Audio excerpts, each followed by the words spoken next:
Welcome everyone back to our TD Sportspress podcast that we have. Week 6 takeaways we have tonight. We have a lot of takeaways. We have a lot of stuff that we need to talk about in this live show that we have today. Penn State, what's going on at Penn State?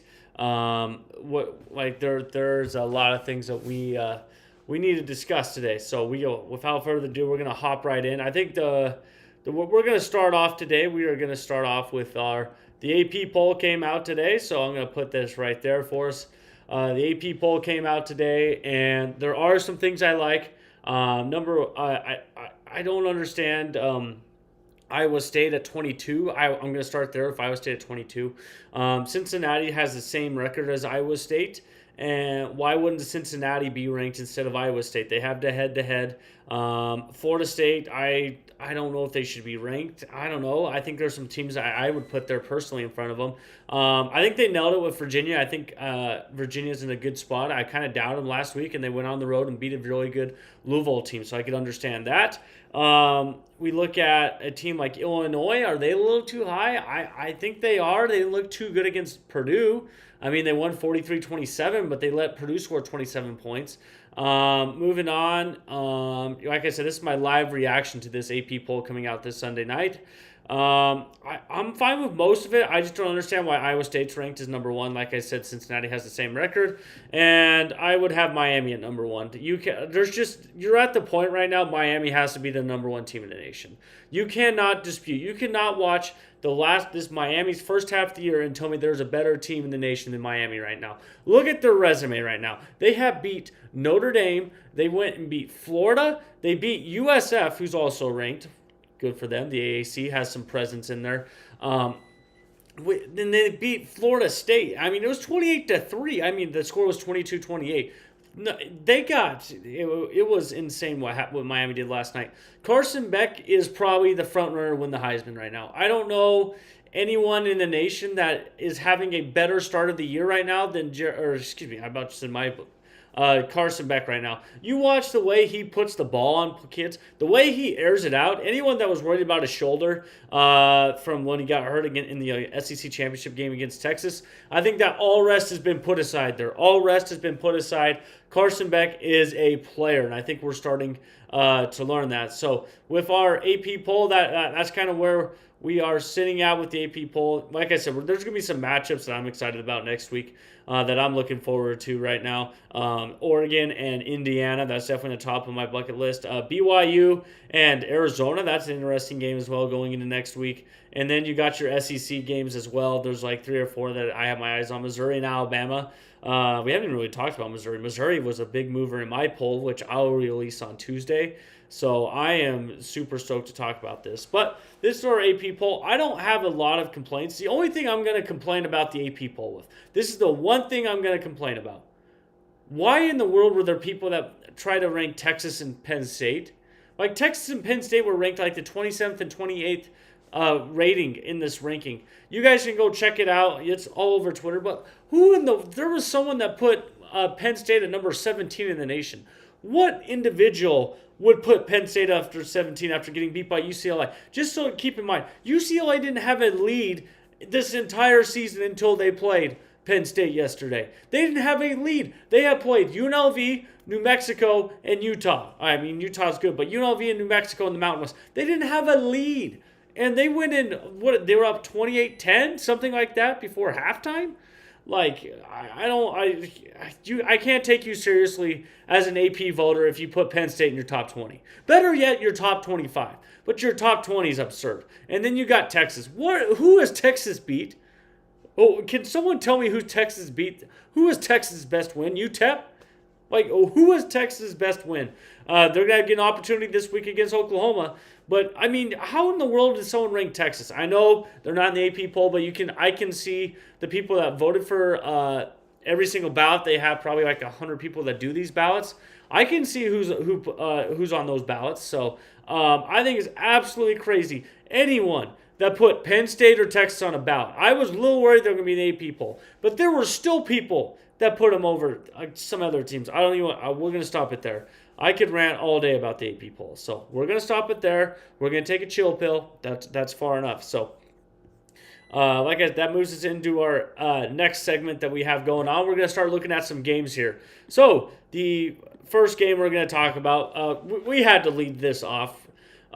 We had Miami, number 3 Miami, go into Tallahassee. Carson Beck, 20 of 27, 241 yards, and 4 touchdowns. And then they got Malachi, who looked like Tyreek Hill out there, for over 100 yards and 7 receptions and 2 touchdowns. I mean, the Miami offense, we knew their offensive line was good. The rest of the offense, oh my gosh, they put a display on a Florida State team. Florida State, I thought, would have a little more resistance. I thought their defense would be better. But I think that Miami's offense is just that good. That's my overreaction. I think that Miami is a team to watch out for right now. I think they're the hottest team in the nation. That's why I have them number 1 in my poll. My full poll will be coming out on Tuesday. But looking at this game, it was more about Miami than it was Florida State. Miami just went out and won this. Florida State, they just didn't have a prayer. They did not have a prayer. They beat Alabama, and that Alabama game is starting to look like a fluke for Florida State. I just don't like the way Florida State's been looking. They can't play defense. They could have had no answers for Miami's offense last night. They did get Florida State did get their offense going the last, 4 or 5 minutes of the game, but it's just not good enough. Especially against a really good Miami defense. So you look at this game, my takeaway from this is Miami's the number 1 team in the country. Until someone beats them, just the way they've been looking, their resume is insane. And Florida State, they're going to have to, buck up their necks a little bit, and they have to get through this. They're on a 2-game losing streak.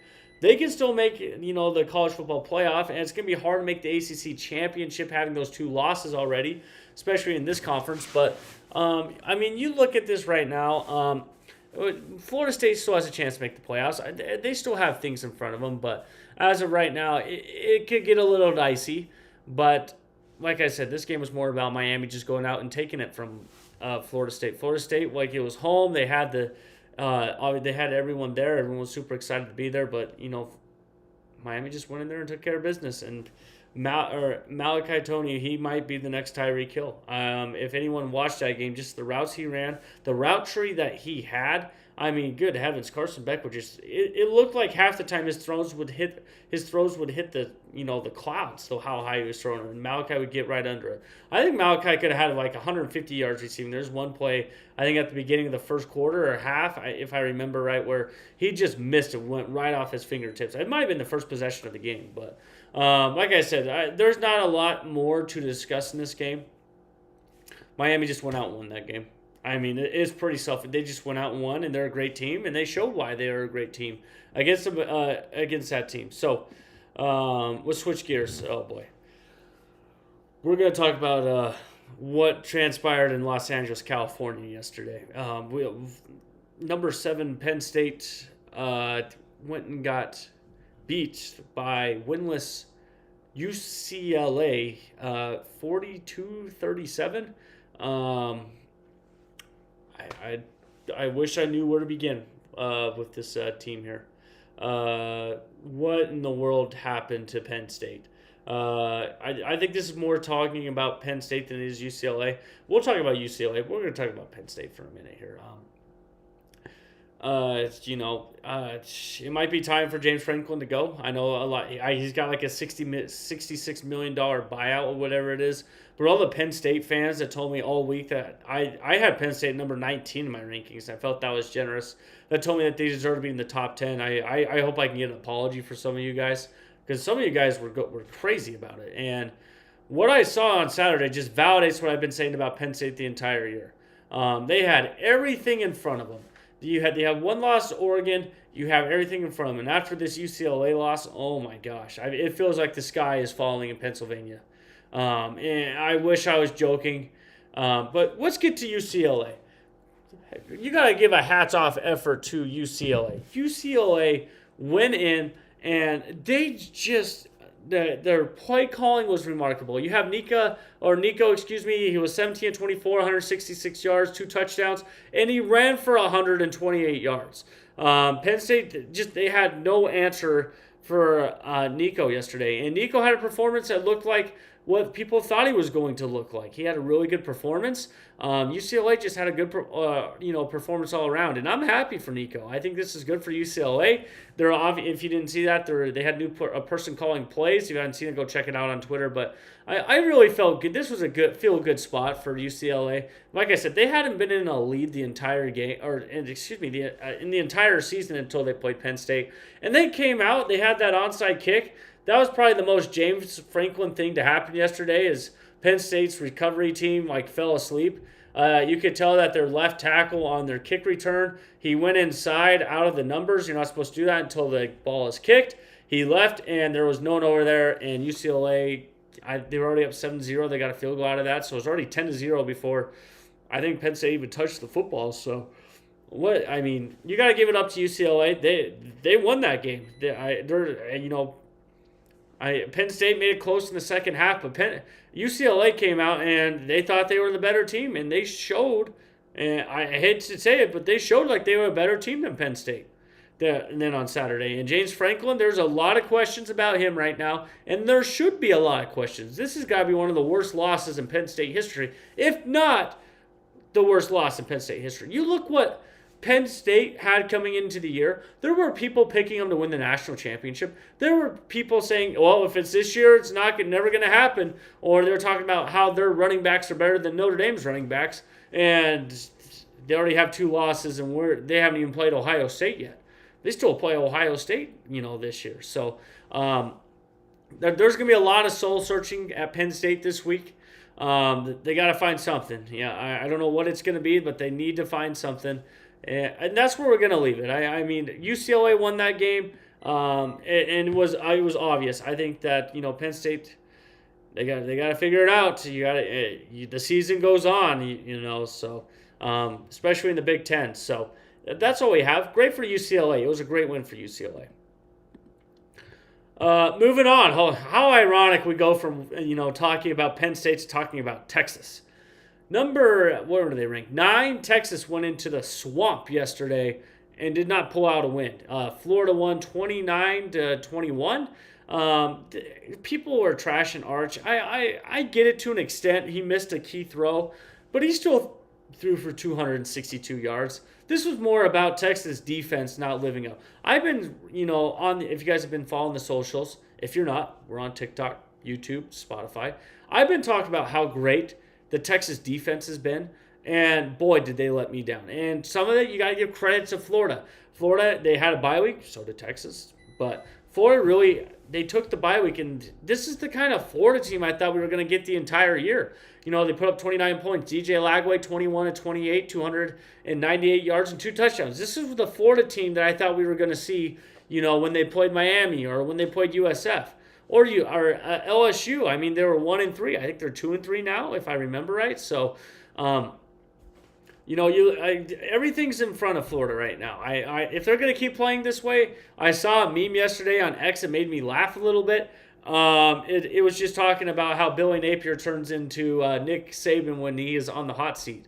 And if you guys didn't know, we had our hot seat segment on last Thursday, and I said that Billy Napier, he does really good when he's on the hot seat. So I might have called this game, but I did pick Florida to win this game, so I did feel good about that. But good win for Florida in the swamp. This was another good feel. Florida's been really close, and there's a lot of expectations put on, and it was good for them to get a win. And then you got Texas. Let's talk about Texas. They got the Red River Iowa game this week, and John Mateer's not playing. That was the source was Brett from On3. He said that he is not available for the. He is not available for the Red River game, so that might change some things. But Texas, they rely on their defense for the most part of this year, and their defense did not help them. Their offense, could have got some more first downs, could have got a better drive going, but. You look at this as a whole. This is a good win for Florida. They still got a brutal schedule in front of them, but they had to win one, and this is the one they got. And Texas, they got to get ready for Oklahoma. I think Oklahoma's ranked number 5 in the AP poll, or number 6. But you got to get ready for that game. The season goes on. Kind of the same boat as Penn State. Both teams should not be ranked. Anyone that ranked those two teams should never vote in the AP poll ever again.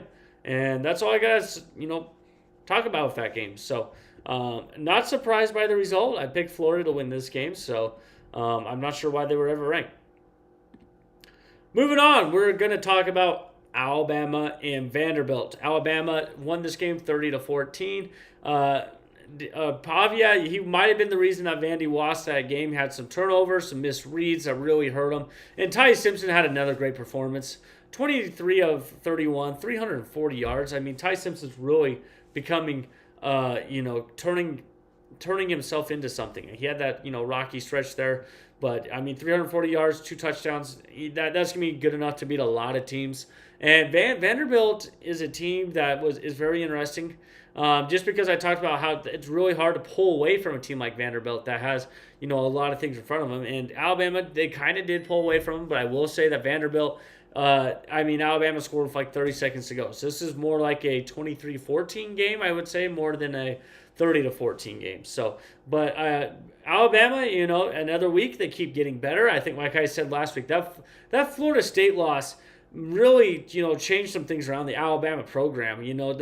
I talked about this in the week 1 where I said this could go 2 ways for Alabama. They can go south or they can go north.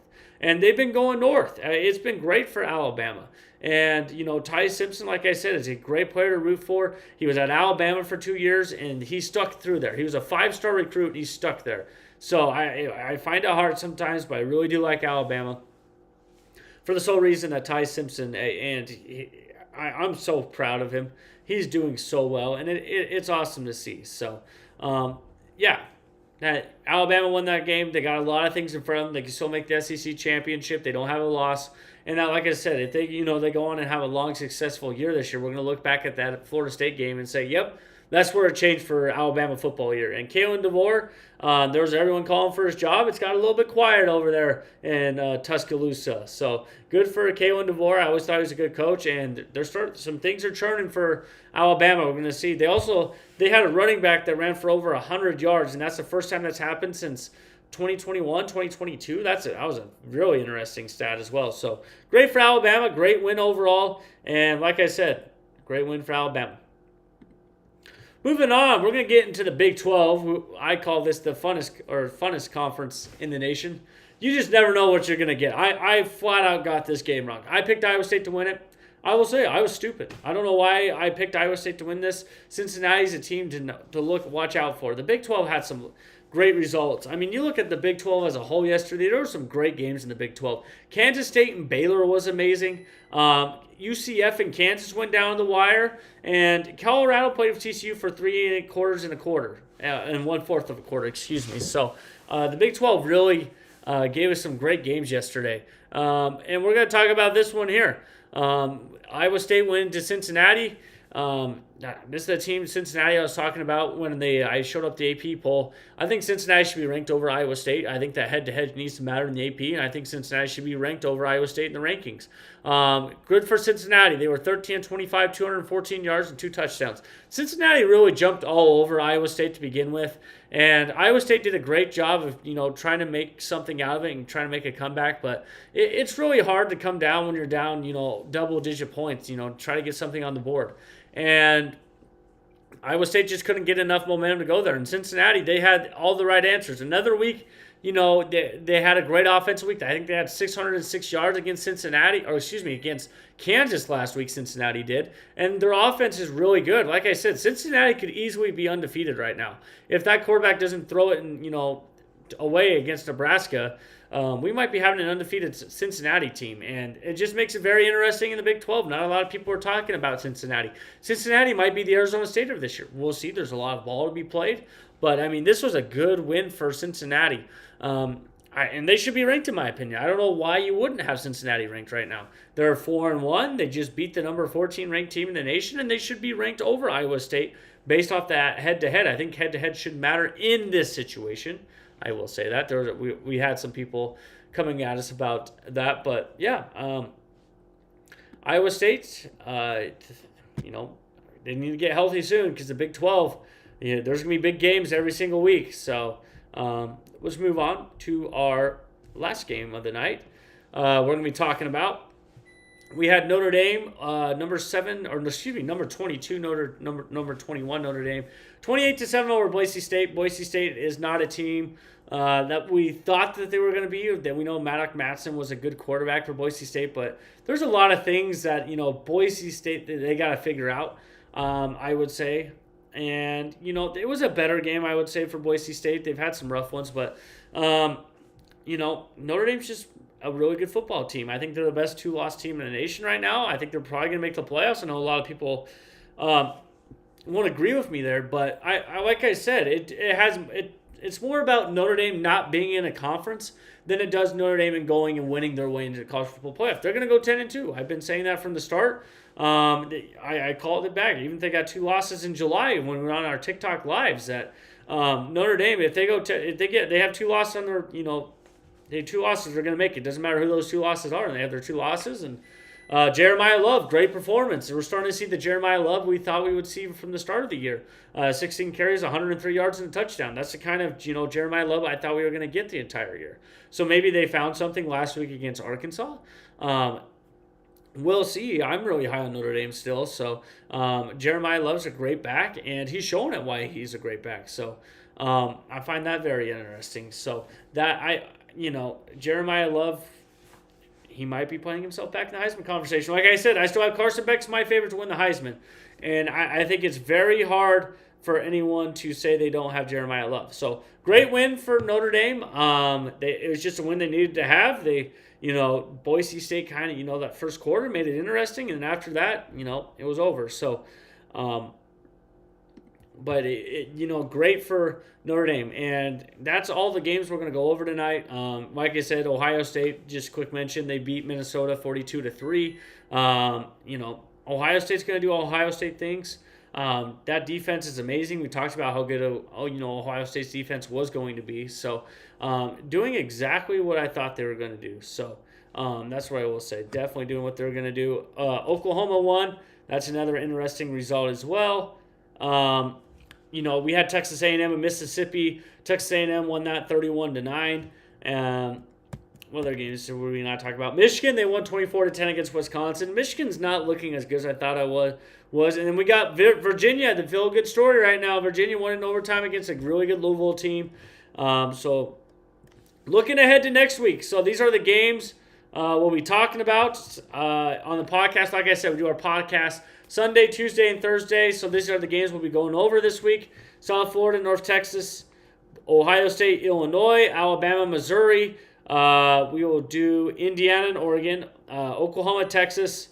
We'll be doing Georgia and Auburn, Michigan, USC, BYU, Arizona, Arizona State, Utah, possibly a couple more group of 5 games that I have my eyes on as well. But like I said, thanks for everyone for helping and all the support of our TikTok, or Spotify and YouTube. We are really growing. We're trying to get our YouTube up to 100 subscribers by the end of football season. That'd be awesome if we could hit that. So leave a sub if you guys like that. And if you're on Spotify, thank you guys for listening. Check in on all our graphics that you guys can see on the live video on YouTube if you get a chance. And like I said, we post 2 videos a day on TikTok as well. So we're everywhere. And thank you guys for helping us do what we love. And with that being said, we'll see you guys Tuesday night. And have a great Sunday night.